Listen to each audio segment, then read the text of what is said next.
오늘 말씀을 가지고 그 아브라함의 믿음이란 제목으로 함께 하나님의 은혜 나누겠습니다. 많이 읽으신 책 있죠? 그 목적이 이끄는 삶, 그런 책 많이 읽으셨죠? 그런데 오늘 어제부터 시작한 이 히브리서 11장을 보시면 이게 저희가 이제 믿음장이라고 하는 장입니다. 믿음장, 믿음의 사람들의 그 이야기가 쭉 적혀 있죠. 계속 읽으면 이렇게 시작되지 않습니까? 믿음으로. 오늘 본문에도 계속 여러 번 나옵니다. 어제도 계속 나왔었고요. 그래서 결국 이 사람들의 인생을 보고 있는데 그 믿음으로 산 사람들의 인생은 믿음이 이끄는 삶을 살아갔던 사람들이죠. 믿음으로 산 것이지 자기의 생각으로 산 것이 아닙니다. 저 여러분도 다 믿음이 이끄는 삶을 사시기를 주의 이름으로 축원합니다. 다시 한번 이렇게 한번 따라해 보실까요? 믿음으로 이끄는 삶이다. 아멘. 네, 그 사람의 이야기가 지금 여기 있는 이 믿음의 영웅들의 이야기뿐만이 아니고 저희 모두의 그런 삶이 될 수 있기를 진심으로 바랍니다. 그래서 오늘 본문은 그 믿음이 이끄는 삶을 살았던 사람 중에 한 사람이었던 이 아브라함을 저희가 보고 있습니다. 이 아브라함을 통해서 어떠한 믿음으로 살았는가, 어떠한 믿음이 그의 삶을 이끌었는가, 저희가 우리 본문을 통해 가지고 세 가지 짧게 한번 살펴보겠습니다. 첫 번째, 아브라함의 믿음은 약속을 따라 움직인 믿음이었습니다. 약속을 따라서 움직인 믿음. 움직인 믿음입니다. 8절과 9절 보시면 제가 다시 한번 읽어드리겠습니다. 믿음으로 아브라함은 부르심을 받았을 때 순종하여 장래의 유업으로 받을 땅에 나아갈새 갈 바를 알지 못하고 나아갔으며 믿음으로 그가 이방의 땅에 있는 것 같이 약속의 땅에 거류하며 동일한 약속을 유업으로 함께 받은 이삭과 야곱과 더불어 장막에 거하였으니. 자, 오늘 본문 8절과 9절 보시면 약속이란 말이 지금 계속 반복이 되고 있습니다. 믿음으로, 약속으로, 즉 약속을 따라서 움직인 믿음을 지금 말하고 있는 것이죠. 오늘 다루진 않겠지만 오늘 9절에 나와 있는 걸 보면 저는 이 아브라함의 참 행복했던 한때다 이렇게 생각이 듭니다. 왜냐하면 그가 그 이삭과 야곱과 한 장막에 더불어 산 때가 있었다는 것이죠. 저희가 창세기를 보면 쭉쭉 족장의 이야기들이 한 사람이 끝나면 그 다음 사람이 이어지는 것처럼 보이지만 오늘 히브리서 기자가 쓴 걸 보니까 이 아브라함인 자기 아들과 그 손자와 함께 이 믿음의 거장들 있잖아요. 이 세 믿음의 이 3대가 같은 한 장막에 거했던 참 한때 그런 때가 있었다. 정말 행복한 때가 아닌가 생각이 듭니다. 저희들이 이 자녀가 어쨌든 간에 같이 있는 때가 참 행복한 것 같습니다. 그렇지 않습니까? 좀 싸우고 지지고 볶고 이럴 때가 있고 또 말도 듣지 않고 그럴 때가 있는데 정말 이 아브라함도 아마도 이 때를 참 그리워하지 않았을까 생각이 듭니다. 자, 이 8절과 9절 보시면 이렇게 약속이란 말이 계속 이어지고 있고 그 약속은 또 유업이란 말로 똑같이 나오고 있습니다. 유업, 즉 하나님께서 약속하신 그 기업을, 그 장래에 주신 땅을 이렇게 나오고 있죠. 아브라함이 부르심을 받았을 때는 자기가 알지도 못하는, 그리고 가본 적이 없는 길로 순종해서 나아갔습니다. 알지도 못하고 한 번도 가본 적이 없는 길로 순종해서 나아갔습니다. 저희 모두는 지금 다 미국에 살고 있습니다. 미국에 다 이민 오신 분들이 많이 계시잖아요. 그런데 그때 어떤 마음이셨습니까? 뭐 그런 말씀하셨잖아요. 이민백 한 개 가지고 왔다. 참 막막한 마음으로 오신 분들 많이 계실 것입니다. 하지만 돌아보면 저희가 미국에 왔을 때는 어쨌든 미국이란 곳을 알고 왔습니다. 그리고 미국에 오는 비행기 표를 사가지고 왔지 않습니까? 그러니까 어쨌든 간에 우리는 가는 곳이 어딘지 다 알고 왔는데 지금 이 아브라함의 믿음은 그런 것이 하나도 없었습니다. 그냥 가라고 하시니까 갔는데 어디로 가야 되는지, 내가 얼마큼 가야 되는지 뭐 전혀 모르고 그러나 갔다는 것이죠. 그러니까 지금 이 아브라함은 무엇이 아브라함을 정말 움직여서 가게 했는가? 그냥 미지의 미국이란 땅을 가는 것도 아니지 않습니까? 오늘 이 히브리서 기자가 기록한 것을 보면 바로 이 약속을 믿고 갔다는 것입니다. 이 약속의 땅에 동일한 약속을 유업으로 받은, 그러니까 이 장래에 있을 하나님의 그 말 한마디, 창세기에 나오는 그 말 한마디 아니겠습니까? 내가 너를 큰 민족을 이루게 할 것이고 그리고 너를 복의 근원으로 삼으리라. 이 말만 믿고 이것을 약속을 이 말을 믿고 그들은 이 아브라함은 정말 움직였다는 것이죠. 이것이 바로 믿음입니다. 이 사라도 마찬가지입니다. 11절에 보시면 이렇게 기록되어 있죠.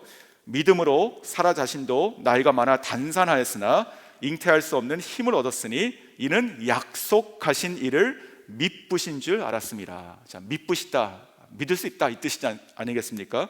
그러니까 이 사라도 지금 자기가 내가 지금 아이를 낳을 수가 없지 라고 하는 것을 자기가 알았습니다. 누구보다도 알았죠. 하지만 자기가 아이를 낳을 수 있는 힘을 얻었다라고 하는 것은요, 뭐 건강하게 운동했다 그런 뜻이 아니라 내가 불가능하지만 하나님께서는 하신다고 말씀하셨으니까 그렇게 아이를 낳겠구나 라고 하는 그 약속을 믿었다, 이렇게 지금 히브리서 기자는 똑같이 얘기하고 있습니다. 사랑하는 성도 여러분, 믿음이라고 하는 것은요, 우리를 움직이게 합니다. 우리가 믿으면 움직일 수 있는 것입니다. 거꾸로 얘기하면 우리가 믿는데 움직이지 못한다, 움직이지 않고 그냥 가만히 있는다, 근데 말은 믿는다고 얘기하잖아요.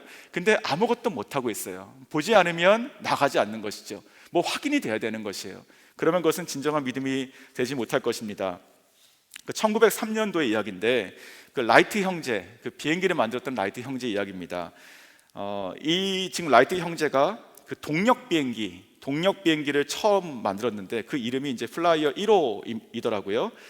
그때 기록을 보니까 59초 하늘에서 날았습니다. 그게 최초의 동력 비행기가 하늘을 날았던 기록입니다.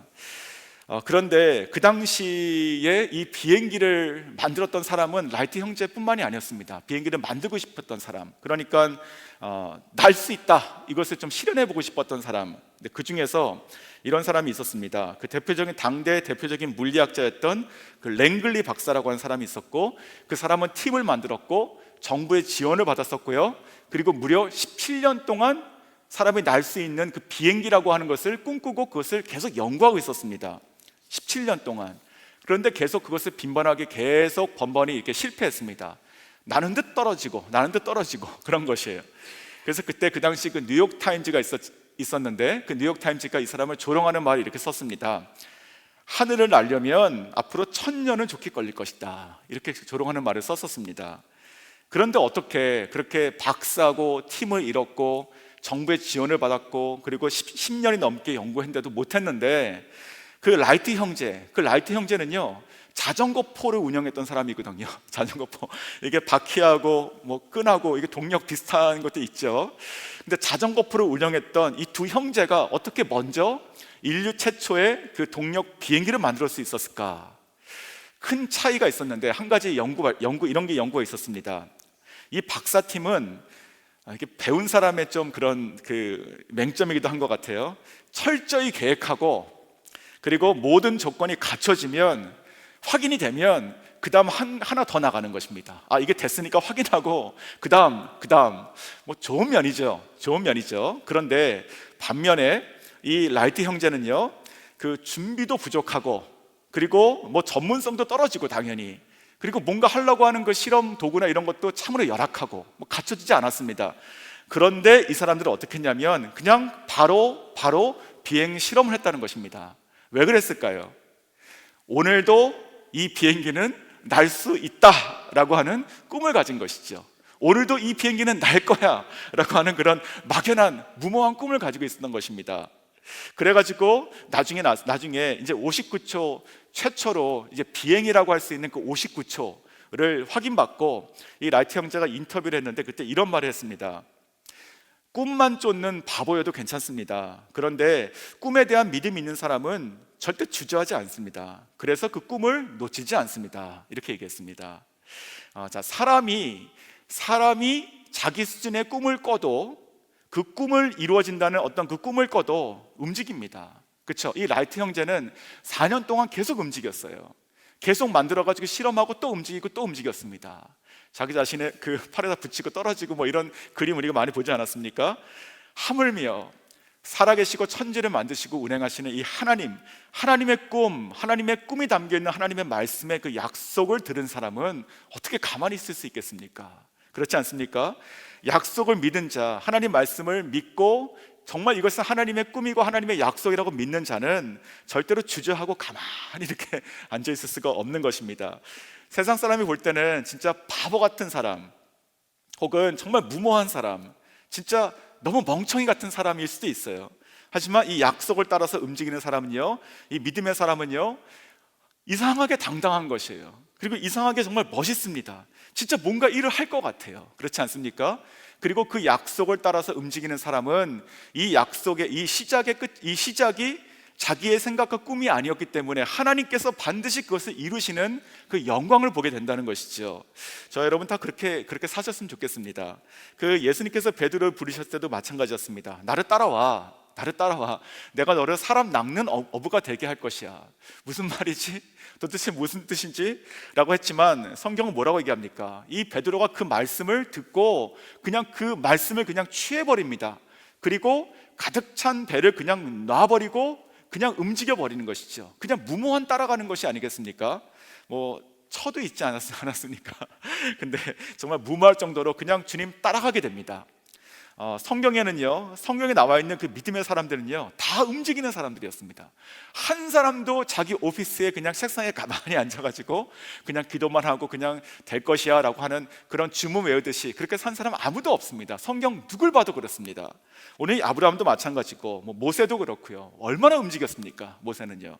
그리고 여호사도 그렇고 기드온도 그렇고 다윗도 그렇고 엘리야도 그렇고 다니엘도 그렇고 신약으로 넘어가도 숱하게 나오죠. 그런 사람들, 진짜 움직인 사람들, 말씀 듣고 움직인 사람들. 그 로마의 백부장, 예수님 말씀하셨습니까? 오케이 하고 그냥 움직여 버리잖아요.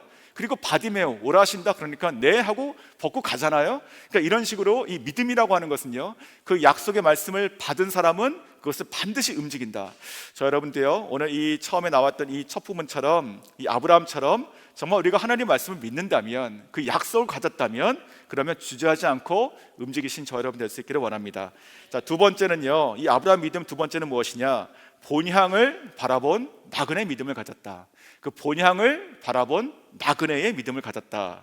자, 13절에서 16절 이 부분인데, 자, 13절에서 14절 제가 다시 한번 읽어드리겠습니다.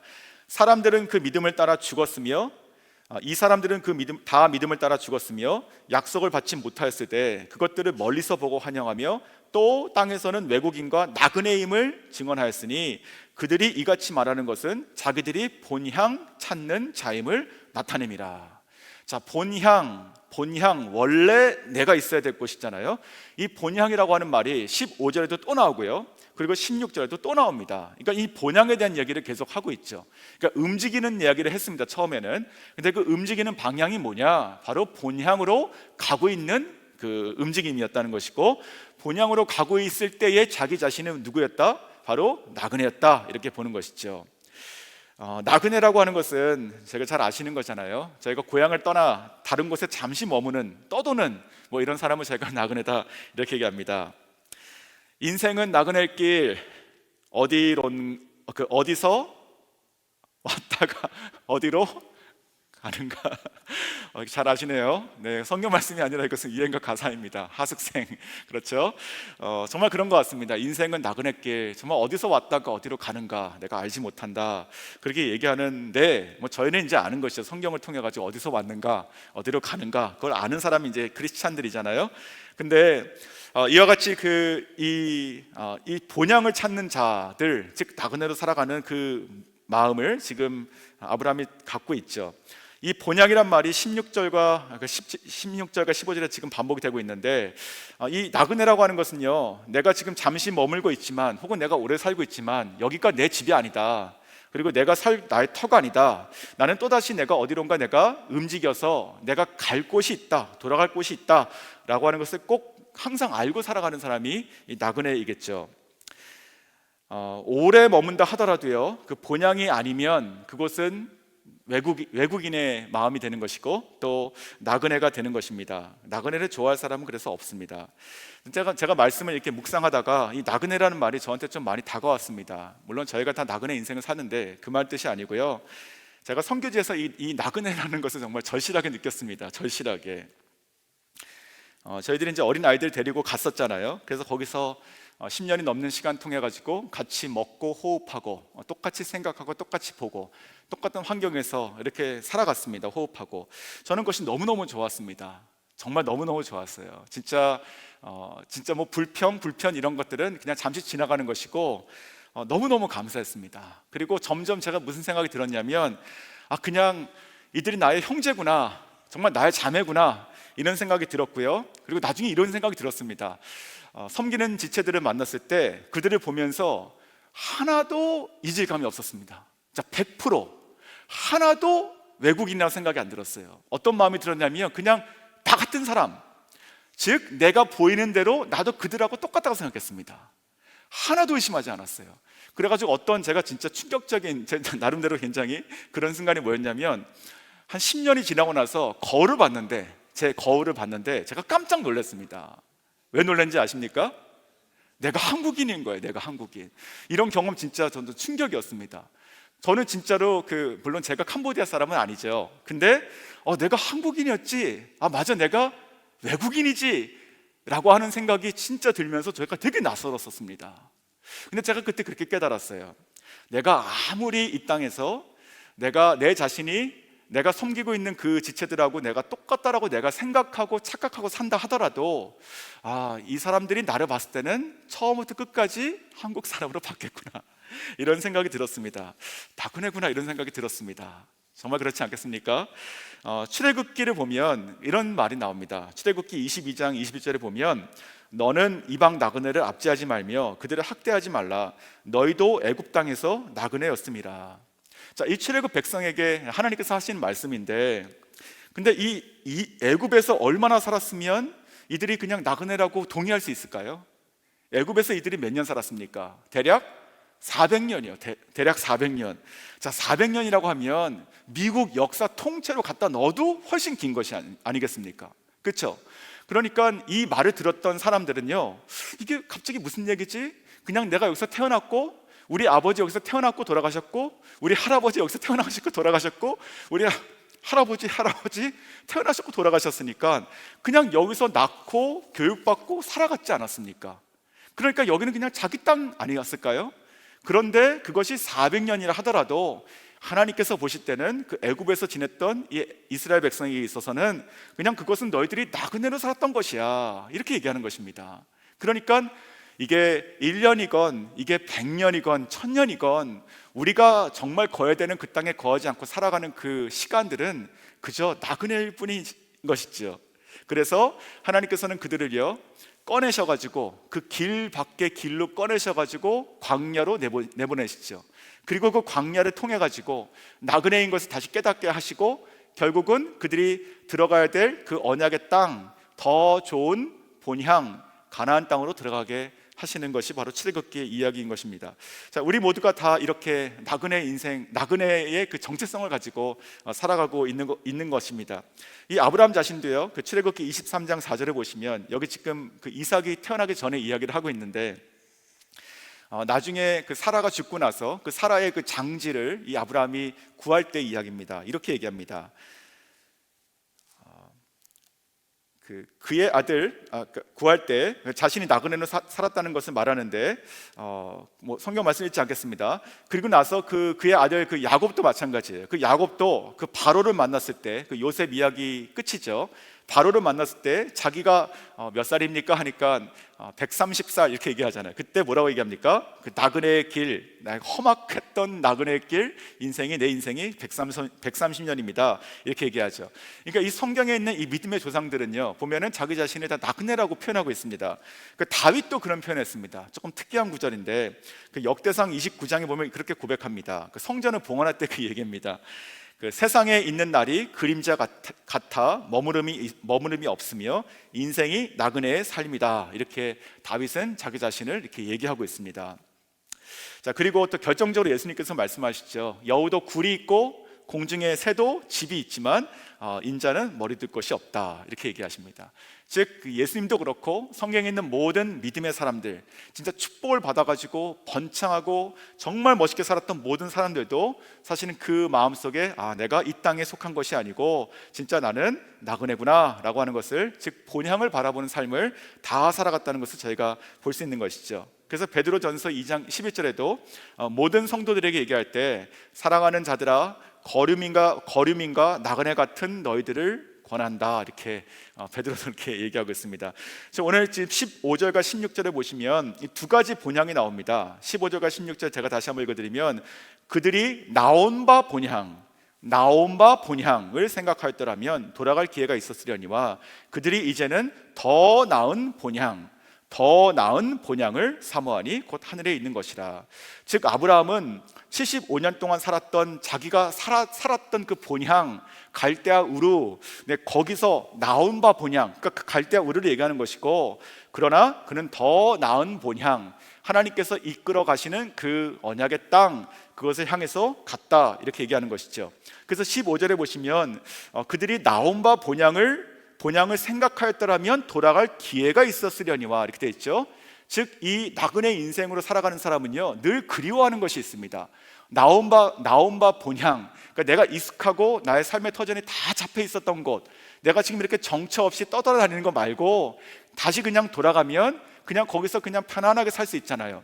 그렇게 나온 바 본향을 생각하였더라면 돌아갈 기회가 있었지만, 성경을 보시면요, 아브라함은 그 이후에 다시 갈대아 우르로 돌아간 기록이 없습니다. 그러니까 한번 나온 것에 대해서 미련 갖지 않고 하나님께서 부르신 그 더 나은 본향을 향해서 끝까지 걸어갔던 인생을 살아갔던 것이죠. 예수를 믿고, 저희도 마찬가지입니다. 저희가 예수를 믿고 세상에서 이렇게 불림받은 사람 아닙니까? 교회라는 뜻이 원래 그렇잖아요. 밖으로 부름받아서 나온 구별된 사람들이 교회잖아요. 그러니까 우리는 예수를 믿어가지고 세상에서 부름을 받고 이렇게 밖으로 나왔습니다. 마치 그 길 밖에 길로 나온 것처럼 나왔다는 것이죠. 그리고 우리는 더 나은 본향, 궁극적인 그 천국의 소망을 가지고 이 땅을 나그네로 살아가고 있는데, 저희도 마찬가지로 자꾸만 이렇게 미련을 갖고 또 생각하고 돌이키고 하면서 뒤돌아보고 살아가면 안 된다는 것이죠. 나그네 인생은요, 그냥 그리워하는 인생이 아니고 바라보고 나아가는 잠시의 인생을 살아가는 것입니다. 저는 가끔 제 자신이 그렇게 생각합니다. 이렇게 좀 이미지를 가지고 있어요. 뒤를 자꾸만 바라보고 살아가는 사람, 말씀을 순종하고 믿음 생활을 하긴 하는데 자꾸만 뒤를 미련을 갖고 살아가는 사람은 어떤 사람이냐? 이게 앞으로 걸어가는데 뒤를 돌아가지고 앞으로 걸어가는 거예요. 말이 좀 안 됩니까? 그러니까 앞으로 걸어가려면 걸어가고 있는데 순종은 해요. 그런데 뒤를 돌아가지고 뒷걸음질 치면서 앞으로 가는 사람이다. 얼마나 힘들겠습니까? 그러니까 순종은 억지로 하는데 계속 자꾸만 전에 있던 게 계속 보이는 거예요. 자꾸만 그것이 그립고 또 불평하고 또 이렇게 돌아가고 싶고 유혹에 빠지고, 그러지 말고 이렇게 불림받은 사람, 우리가 나온 본향은 이제 돌아보지 말고 그냥 더 나은 본향을 향해서 그냥 그 앞을 보고 나아갈 수 있는 저 여러분 될 수 있으면 좋겠습니다. 자, 세 번째, 이 아브라함의 믿음은 어떤 믿음이냐? 죽음을 넘는 믿음이었습니다. 죽음을 넘는 믿음, 굉장히 중요한 말씀이죠. 자, 오늘 이 본문을 보시면 이 죽음 혹은 불가능, 정말 사망, 자, 이 개념들을 넘는 두 가지 사건이 나오는데, 첫 번째는 사라에게 나왔고 두 번째는 아브라함을 통해서 나오게 됩니다. 첫 번째 사라의 경우는 이제 11절 읽었던 그 절인데 다시 읽어드리면, 믿음으로 사라 자신도 나이가 많아 단산하였으나 잉태할 수 있는 힘을 얻었으니, 자, 단산, 자, 이제 아이를 가질 수 없는 때가 확실히 된 것이죠. 그건 너무나 잘 알았습니다. 그럼에도 불구하고 자기 자신을 보면, 자기 몸을 보면 이거는 불가능이다라고 하는 이것을, 이 한계를, 육신의 죽음을 넘는 그 힘을 얻었다. 어떻게 해요? 그 말씀을 의지해서 얻었다라고 되어 있는 것이죠. 그래서 나중에 이 사라가 두 번 웃는 장면이 성경에 나오지 않습니까?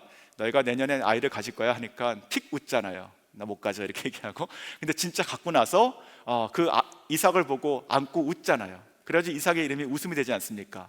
그러니까 하나님을 정말 경험한 그런 삶을 살아가는데, 즉 이 사라도 오늘 성경을 보니까 그가 그냥 살다가 아브라함에 붙어가지고 그냥 이렇게 덤으로 받은 것이 아니라, 사라 자신도 자기 자신이 끊어진 것을 알았지만 그 말씀하신, 약속하신 분이 믿부심을 알았다. 즉 그 약속하신 분을 믿었다. 이분은 정말 믿을 수 있는 분이다 라고 하는 신앙의 고백이 있었다는 지금 기록을 하고 있습니다. 자, 두 번째 이 부분은요, 이제 죽음을 넘는 이 믿음의 부분은 당연히 이제 아브라함입니다. 17절 이하인데 17절에서 19절까지 제가 다시 한번 읽어드리겠습니다. 너무 중요한 부분이죠. 아브라함은 시험을 받을 때에 믿음으로 이삭을 드렸으니 그는 약속들을 받은 자로 돼 그 외아들을 드렸느니라. 그에게 이미 말씀하시기를 너의 자손이라 칭할 자는 이삭으로 말미암으리라 하셨으니, 그가 하나님이 능히 이삭을 죽은 자 가운데서 다시 살리실 줄로 생각한지라. 자, 비유컨대 그를 죽은 자 가운데서 도로 받을 것임이라. 자, 여기서 지금 아브라함의 믿음이 뭡니까? 이 이삭을 하나님께서 바치라고 하시니까 바치는데 그 바칠 때의 그 믿음이 뭐라고요? 내가 이 이삭을 죽여도 하나님께서는 약속하셨기 때문에 이 약속, 너의 자손이라고 칭할 자는 이 이삭 하나라고 말씀하셨기 때문에 이 이삭은 죽어도 살아날 것이다, 이삭은 죽어도 하나님께서 살리신다 라고 하는 믿음을 가진 것이죠. 정말 죽음을 뛰어넘는 믿음입니다. 죽음을 뛰어넘는 믿음, 부활의 믿음인 것이죠. 이것은요, 인간의 이성을 초월한 믿음입니다. 저희는 성경을 통해 가지고 이런 믿음을 학습하고 배우고 이러고 있지만, 이 아브라함은 실제 상황이거든요. 한 번도 그런 적 없고 본 적도 없고 성경도 없고 진짜 믿음 말씀만 가지고 살아왔는데, 마지막에 그때 이 테스트로 하나님께서 말씀하신 것이잖아요. 내 아들을 바치라.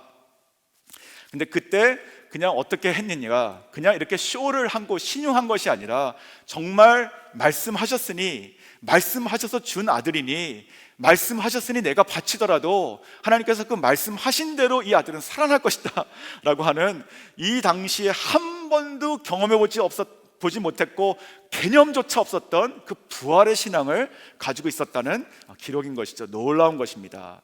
자, 그래서 오늘 첫 번째 이 앞에 부분에 보시면 이 8절부터 10절에서는 아브라함이 어떤 믿음이었습니까? 처음에는 그 믿음으로 갈 바를 알지 못하고 움직인 믿음, 이런 말씀 나눴었는데, 그 움직인 믿음의 끝이 뭐였냐면 바로 모리아산, 그 모리아산에서 이삭을 번제물로 바치는 시험이었던 것이죠. 정말 상상을 초월한 믿음이었습니다. 사랑하는 성도 여러분, 정말 이 아브라함을 통해서 배우는 믿음의 세 번째는요, 정말 죽음을 넘는 믿음입니다. 이 죽음을 넘는 믿음은 바꿔 얘기하면 죽음을 두려워하지 않는다, 이런 뜻이 되는 것입니다. 죽음을 두려워하지 않아요. 이 아브라함처럼 인간적인 두려움이 얼마나 컸겠습니까? 이 아들을 죽여야 되는 것이 얼마나 정말 상상을 못하지 않습니까? 그런데 그 죽음의 현장의 그 두려움을 이 아브라함은 순종으로 깼다는 것입니다. 하나님을 믿는 믿음으로, 그리고 실천한 그 순종으로 그 두려움을 깬 사람인 것이죠. 이것이 정말 대단한 믿음인 것이고, 진정으로 그 믿음의 조상의 반열에 올라가는 시조가 되는 믿음이 되는 것이죠. 그런데 이 본문을 묵상하면서 이 본문의 배경이 되는 그 창세기 22장을 다시 묵상하면서 정말 이 가운데 이 아브라함이 정말 부활의 믿음을 가졌다고 하는데, 창세기 22장을 보니까 진짜 거기에서 그 부활하신 예수 그리스도의 그 신앙이 보이는 것 같았습니다. 자, 그 얘기를 좀 드리겠습니다. 창세기 22장 2절에 보시면 이렇게 말씀하십니다. 하나님께서 너의 아들, 너의 사랑하는 독자 이삭을 데리고, 이렇게 되어 있습니다. 하나님께서 콕 찍어서 말씀하세요. 너의 아들 말이야, 너의 그 사랑하는 아들 말이야, 너의 그 하나밖에 없는 그 독자 말이야, 이렇게 얘기해요. 자, 그렇게 말씀하시는데, 요한복음 3장 16절에 뭐라고 또 하나님께서 말씀하십니까? 예수님 말씀이지만, 하나님이 세상을 이처럼 사랑하사 독생자를 주셨으니. 자, 독자, 너의 그 독자 아들, 독자 이삭 말이야 라고 하셨던 그 말하고 똑같지 않습니까? 독생자, 하나님이 독생자 주셨어요. 자, 창세기에서는요, 그 모리아산에 가서 거기서 그를 번제로 드리라, 이렇게 말씀하셨습니다. 모리아산. 근데 놀라운 것은요, 그 모리아산이 수천 년이 지나서 뭐가 됩니까? 예루살렘이 됩니다. 예루살렘. 그 예루살렘 성전이 거기 또 서고, 그러니까 이 예루살렘 그 성 바로 바깥에 있었던 그 동산에서, 그 산에서 예수님께서 십자가에 못 박히시지 않습니까? 그러니까 이 모리아 산에서 이 아들을 번제로 드리라 라고 했던 것처럼, 예수님도 그 모리아 산 그 언저리에서 지금 십자가에 못 박히시게 되는 것이죠. 또 창세기를 보면 그를 번제로 드리라, 태워서 제사로 드리는 번제로 드리라 라고 말씀하셨는데, 고린도전서 13장 3절에 보시면 이렇게 말씀하십니다. 성경대로 그리스도께서 우리 죄를 위하여 죽으셨다. 자, 성경대로 그리스도께서 우리 죄를 위하여 죽으셨다. 즉 우리 죄를 위한 그 화목 제물로 죽으신 것이죠. 그리고 또 창세기 22장 계속 보면 6절에 이렇게 말씀하세요. 아브라함이 이에 번제 나무를 가져다가 그의 아들 이삭에게 지우고. 이삭도 대단하죠, 그렇죠? 자기가 죽을 자기 땔감을 자기가 지금 지고 갔는데, 그만큼 이 아브라함은 진짜 이미 100세가 훌쩍 넘어 있고 노인이고, 이 이삭은요 건장한 청소년이거든요. 그러니까 이 이삭이 진짜 맘만 먹으면 가볍게 아버지 제압하고, 이게 상황이 보니까 절대 이게 받아들일 수 없어요. 그러면 그냥 번제단에서 내려와 버리면 되거든요. 근데 이삭도 안 내려왔거든요. 그러니까 이 이삭도 정말 대단한 믿음이죠. 자, 그런데 이 이삭이 자기가 자기 땔감을 지금 나무를 지고 지금 가고 있습니다. 자, 그런데 이 말씀 똑같아요. 요한복음 19장 17절에 보시면 이렇게 얘기하시죠. 예수께서 자기의 십자가를 지시고, 예수님께서 자기가 달려 돌아가실 그 십자가를 자기가 지고 올라가세요. 그러니까 이삭하고 지금 똑같은 것이죠. 자, 또 하나 마지막으로 창세기에서는요 이렇게 얘기합니다. 번제할 어린 양이 어디 있나이까, 이렇게 묻는 장면이 나옵니다. 번제할 어린 양이 어디 있나이까, 여호와께서 준비하셨다 이렇게 얘기하시는 그 장면이죠. 자, 요한복음 1장 29절에 침례 요한이 이렇게 얘기합니다. 이 대답을 얘기하는 것이죠. 보라, 세상 죄를 지고 가는 하나님의 어린 양이 여기 있다 이렇게 얘기하는 것이죠. 번제할 어린 양이 어디 있습니까? 하나님께서 우리에게 대답하실 때, 보라, 세상 죄를 지고 가는 하나님의 어린 양 예수님께서 여기 계시다 이렇게 얘기하고 있습니다. 자, 오늘 본문을 통해서 그래서 이 말씀 보면 이 아브라함이 정말 죽음을 넘는 이 믿음을 가졌는데, 이 부활의 믿음이라는 것은요 우리에게 정말 예수님께서 십자가를 통해 가지고 증명하신 것이 아닙니까? 우리에게는. 그러니까 우리는요 이 부활의 믿음이 그냥 추상적인 믿음이 아니고 진짜 실제로 증명된 진짜 살아있는 능력의 믿음이 되는 것이죠. 이 믿음을 가진 사람은요 죽음을 두려워하지 않습니다. 오히려 그 죽음의 자리 가운데 기쁘게 나아갈 수 있는 믿음까지 된다는 것입니다. 일제강점기 때 이야기인데 굉장히 은혜스러운 얘기인 것 같습니다. 그 한국교회의 큰 어른이셨던 분 중에 한 분이신데, 호가 남강이라는 분이시고 남강 이승훈 장로님이십니다. 남강 이승훈 장로님, 나중에 한번 찾아보십시오. 자, 이분은 이제 오산 학교를 세우신 분이신데요. 그 당시에 이제 3.1 운동을 했었을 때 그 민족 대표 33인 중에 한 분이세요, 이분이. 근데 이런 일이 있습니다. 그 당시 이제 3.1 운동을 계획했던 이 젊은이들이요, 이 독립 운동을 하기 위해서 민족 대표들이 필요했습니다. 얼굴들이 그렇잖아요. 성명을 발표하는 거잖아요. 그래가지고 이 이승훈 장로님을 찾아왔습니다. 그리고 이렇게 얘기했습니다. 장로님, 여차여차 해가지고 우리가 이제 독립운동을 하려고 합니다. 우리가 믿는 사람으로서 이렇게 해야 되지 않겠습니까? 라고 하면서 여기다 서명해 주십시오라고 했습니다. 서명. 이 서명의 의미가 무엇이었을까요? 이 33명의 이름에 서명한다, 이것은 죽겠다는 얘기입니다. 그렇지 않습니까? 지금 일제강점기예요. 내가 독립하겠다라고 하는 것을, 독립시켜달라고 하는 것을 내가 대표로 내 이름을 올리는 것이에요. 서명하는 것이에요. 이것은 죽겠다는 얘기입니다. 그러니까 죽어주십시오라고 하는 말하고 똑같은 말 아니겠습니까? 자, 그때 이 이승훈 장로님께서 뭐라고 하셨을까요? 젊은이, 내가 그 뜻은 내가 너무너무 동의하는데 내가 지금 이러한 형편이기 때문에 내가 차마 내 이름을 내가 올리지 못하고 내가 뒤에서 후방에서 내가 열심히 기도하겠네 라고 하지 않으셨다는 것이죠. 이게 실제 역사의 기록입니다. 이 이승훈 장로님께서요 그 청년의 그 말을 듣고 나서 호탕하게 웃으면서 아주 좋아하셨다고 합니다. 호탕하게 웃으면서. 그러면서 그때 유명한 말이 남아 있습니다. 이렇게 얘기하십니다. 내가 요에서 누워 죽을 줄 알았는데 이제야 내 죽을 자리를 찾았네, 이렇게 얘기했대요. 내가 정말 내가 나이가 들어서 내가 요에 누워가지고 자리에 누워서 그냥 죽을 줄 알았는데 내가 정말 보니까 뜨거운 것이지요. 내가 죽을 자리를 찾았구나, 이렇게 얘기하면서 기꺼이 기쁘게 이렇게 사인을 했다는 이야기가 남아 있습니다.